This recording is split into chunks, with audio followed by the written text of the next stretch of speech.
स्वातंत्र्य दिनाच्या निमित्तानं काँग्रेस मुख्यालयामध्ये देखील ध्वजारोहणाचा कार्यक्रम झाला आणि याच कार्यक्रमाच्या दरम्यान वंदे मातरमच्या सर्व 6 कडव्यांच्या गायनावरती सोनिया गांधी यांनी आक्षेप घेतल्याचा आरोप करण्यात आलाय। मात्र काँग्रेसनं हे आरोप फेटाळून लावले। सोनिया गांधी या काँग्रेसच्या अध्यक्ष मल्लिकार्जुन खरगे यांच्यासाठी खुर्ची आणायला सांगत होत्या, हा खुलासा काँग्रेसकडून करण्यात आला।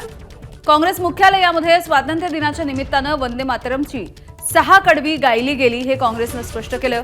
त्यामुळे आता वंदे मातरमच्या गायनाच्या मुद्द्यावरून भाजप आणि काँग्रेसमध्ये आरोप प्रत्यारोप सुरू झालेले आहेत।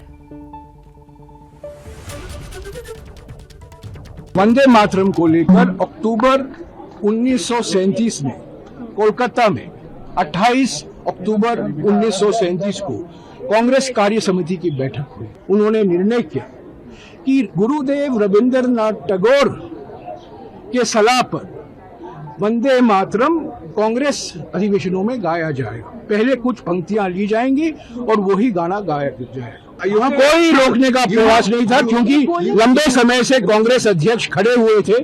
सोनिया जी कह रही थी उनके लिए कुर्सी लाके रख दो। पूर्ण वंदे मातरम वाजवलं म्हणून सोनियाजी नाराज झाल्याच्या बातम्या ज्या ऐकायला मिळतात, पाहायला मिळतात, हा दिमागी नक्षलवाद नाही तर काय आहे, ही अराजकता नाही तर काय आहे, एक प्रकारे संवैधानिक शक्तीचा हा अपमान नाही तर काय आहे।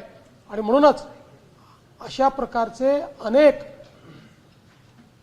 दिमागी नक्षलवाद आणि त्याचे नमुने आपल्याला पाहायला मिळतात, त्याच्याशी आपल्याला लढावंच लागेल। प्रकरण काय, विषय काय आणि टीका का करतात आहे, टीकाखोरांचं मानसिक दिवाळं निघालेलं आहे। सोनियाजींनी खरगे साहेबांना खुर्ची देण्याच्या अनुषंगानं त्यांनी टाकलेला तो कटाक्ष आहे आणि असं असताना त्यांनी वंदे मातरमच्या आडून काँग्रेसवर टीका करणं अशोभनीय आहे। एबीपी माझा, उघडा डोळे बघा नीट।